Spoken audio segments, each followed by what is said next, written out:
Salut, c'est Cyril, j'espère que vous allez bien. Alors aujourd'hui on va parler, vous l'avez vu, de l'athéisme. Et très souvent en fait, eh bien, on voit une opposition entre les religieux et les athées. Et très souvent, si on regarde cette opposition d'une manière un peu rapide, on a l'impression que eh bien, c'est les tenants de la science, les tenants de la rationalité, les gens qui ont les pieds ancrés dans le sol, seraient les athées, versus les croyants qui, eux, eh bien, ont un ami imaginaire, croient en des choses qui sont absurdes et improbables. Et on va voir dans cette vidéo, en tout cas, je vais essayer de soutenir la possibilité que eh bien, les croyants religieux et les athées, eh bien, ce sont tous des croyants. Alors partez pas tout de suite et essayez d'écouter mon développement, vous allez voir, finalement, vous serez peut-être d'accord avec moi. Alors dans un premier temps, on va définir ce qu'est l'athéisme. Alors, quand on regarde dans le dictionnaire, dans le Larousse ou le Robert, vous savez, ces endroits où on nous donne des significations assez partielles des mots. En plus, le Robert ou bien même le Larousse sont des dictionnaires, mais ce sont des endroits qui sont assez idéologisés. Vous avez vu que le Robert a fait rentrer Yel, tous ces délires woke, en fait, a fait rentrer aussi le mot wesh. Enfin, voilà. Véritablement, quand vous voulez avoir une approche philosophique et une approche un peu profonde de concepts de philo, n'allez pas simplement dans les petits dictionnaires genre Larousse, le Robert. Prenez un dictionnaire philosophique. Et en l'occurrence, c'est ce que j'ai fait là pour définir avec vous eh bien, la définition en fait, de l'athéisme. Et pour ça, j'ai pris le dictionnaire philosophique de André Comte-Sponville, parce que André Comte-Sponville est un athée. Donc il m'a semblé que c'était pertinent de demander l'avis d'un athée quant à l'athéisme. Alors je vais vous lire tout simplement la définition que donne André Comte-Sponville de l'athéisme. Donc voilà, une signification philosophique, puisque, je le rappelle, André Comte-Sponville est philosophe. Alors qu'est-ce qu'il nous dit à l'athéisme? Il nous dit, athéisme, le A privatif dit ici l'essentiel. Être athée, c'est être sans Dieu. Athéos. Soit parce qu'on ne croit en aucun, soit parce qu'on affirme l'inexistence de tous. Il y a donc deux façons d'être athée. Ne pas croire en Dieu, athéisme négatif, ou croire que Dieu n'existe pas, athéisme positif, voire militant. Et donc on voit ici que dans la définition d'André Comte-Sponville, on ne parle que de croyance, c'est-à-dire que l'athée est quelqu'un qui croit que tous les dieux n'existent pas, ou qui ne croit pas, en Dieu. Mais on reste pour l'instant dans la croyance. Et donc il nous dit que eh bien, l'athéisme en tout cas, c'est aussi une absence d'une croyance, ou croyance en une absence, c'est-à-dire l'absence de Dieu ou négation de Dieu. Donc je trouve que c'est intéressant. Alors il va un petit peu plus loin, il développe ensuite, mais ça n'apportera rien pour notre vidéo ici et pour ce qu'on veut dire de l'athéisme. Mais tout simplement, on voit que l'athéisme est une croyance. Alors très souvent, on nous dit, oui, mais l'athéisme n'est pas une croyance, puisque Dieu n'existe pas. Vu qu'il n'existe pas, eh bien, on ne peut pas prouver l'inexistence de quelque chose qui n'existe pas. Donc tout simplement, moi, je dis qu'en l'absence de preuve de l'existence de Dieu, eh bien, Dieu n'existe pas. Et donc, du coup, eh bien, ça me rend athée. Sauf que ça n'est pas si simple, parce qu'en réalité, l'athée est quelqu'un qui affirme que tous les dieux n'existent pas. Donc, c'est quelqu'un qui affirme qu'il n'y a pas d'intelligence ou d'intelligibilité derrière la création de la Terre, de l'univers, derrière le Big Bang, etc., etc. Donc c'est quelqu'un qui a une certitude sur un sujet, c'est-à-dire la création du monde, le pourquoi, cette fameuse question, pourquoi tout cela plutôt que rien, comment est advenu l'univers, et puis la Terre, et puis la vie sur Terre. Toutes ces questions-là, si un athée affirme qu'il ne croit en aucune forme de divinité ou en aucune forme d'intelligence derrière tout ça, il est dans la croyance. Parce que personne ne peut affirmer cela. Même la science fait des recherches continuelles à ce sujet, de manière parfois biaisée du côté de la croyance, d'une manière plus souvent biaisée du côté de l'athéisme. Mais en tout cas, la science elle-même, en l'absence de possibilité de démonstration que la création est le fruit du hasard, ne peut pas se positionner. Donc un athée qui se positionne en expliquant qu'il ne croit en aucune divinité et qu'il n'y a rien derrière la création de l'univers, c'est quelqu'un qui est dans la croyance. Parce qu'il est incapable d'affirmer, de démontrer, ou même de montrer ce qu'il dit. Alors certains athées bottent en touche et nous disent « Oui, mais alors, moi, C'est pas que je crois ou que je ne crois pas en l'existence de Dieu, juste la question est nulle et non avenue. Et là, c'est un peu facile, en fait. C'est une manière de se détourner de quelque chose qui ne peut pas, comme ça, être renvoyé d'un revers de bras. C'est-à-dire que savoir pourquoi, je le disais, quelque chose plutôt que rien, d'où vient le monde, d'où venons-nous, qu'est-ce qu'il y a au-delà des limites de l'univers, qu'y avait-il avant le Big Bang, qu'est-ce qui a créé le Big Bang, pourquoi l'univers est en développement, vers quoi se développe-t-il? Toutes ces questions-là sont des questions métaphysiques qui agissent les êtres humains, qui interrogent les êtres humains depuis la création de l'humanité. Et pas seulement les religieux, la science.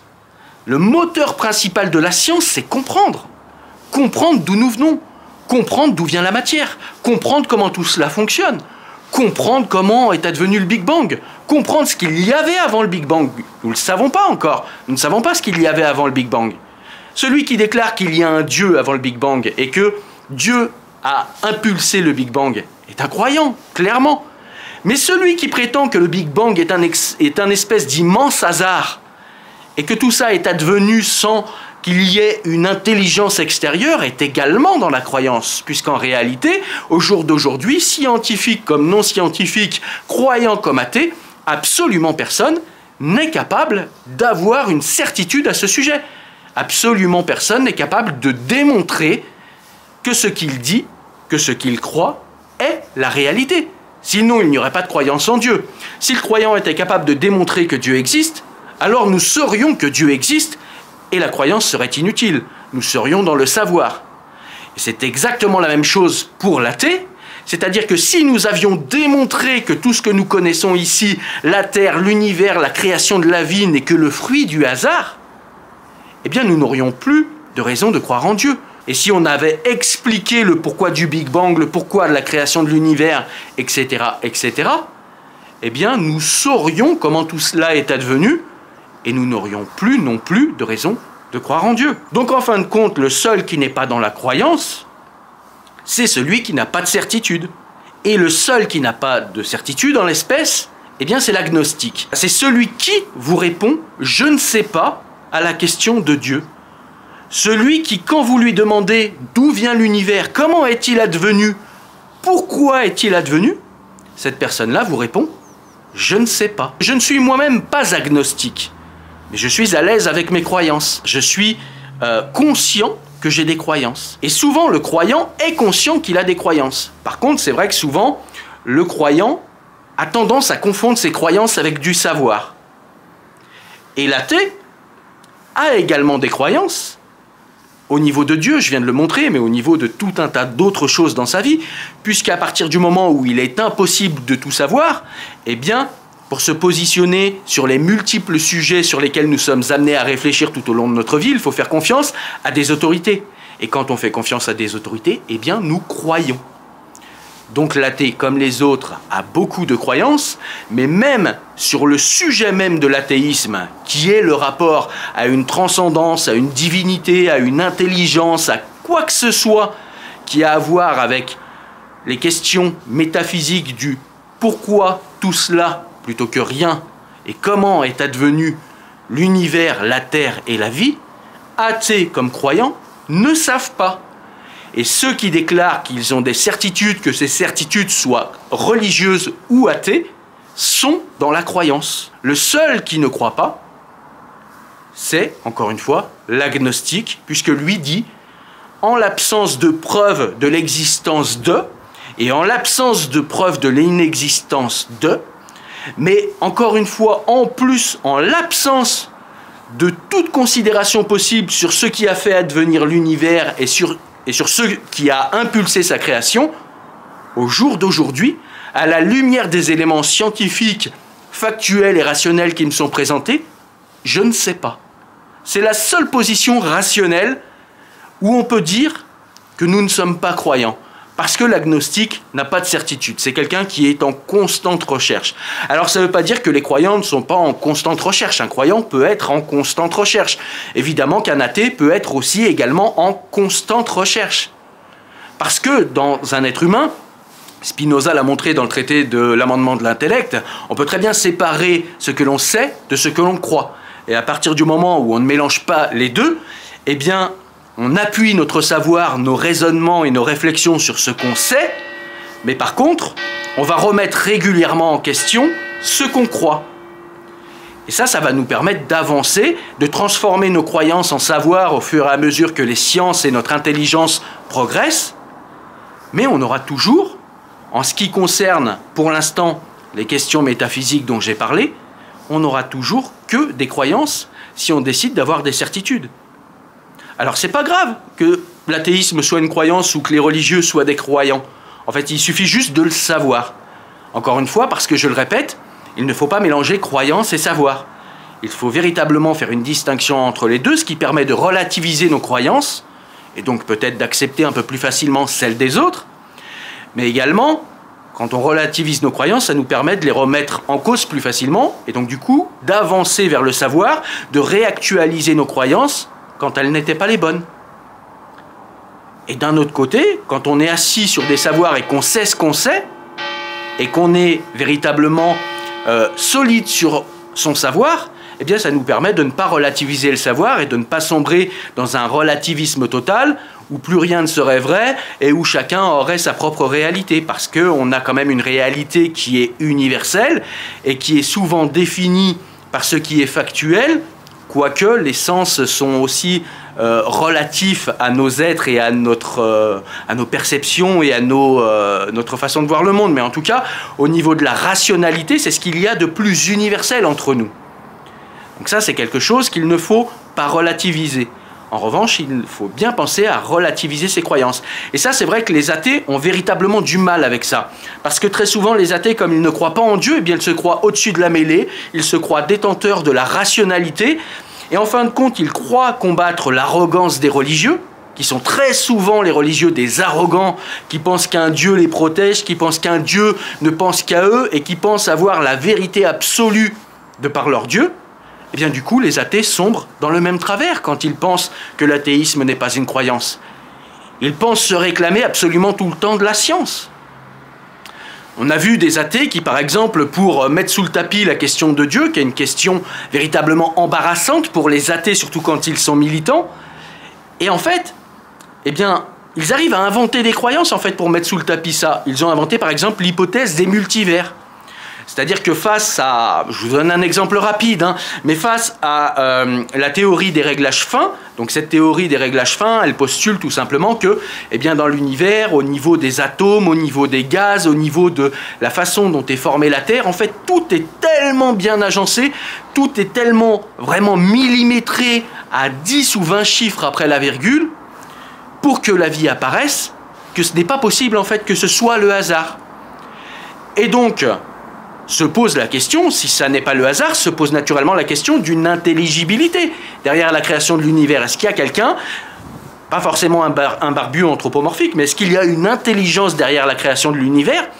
Quand on voit à quel point l'univers est parfait, quand on voit à quel point notre Terre est parfaite pour nous, la question est légitime, la question se pose. Eh bien, quand on pose cette question qui est gênante pour les athées militants, et donc une question à laquelle ils n'ont pas envie de répondre, eh bien ils inventent une hypothèse qui s'appelle l'hypothèse des multivers. C'est-à-dire qu'il y aurait des milliards et des milliards d'univers, et dans ces milliards et milliards d'univers, eh bien hop, coup de bol, il y en a un où la vie est apparue.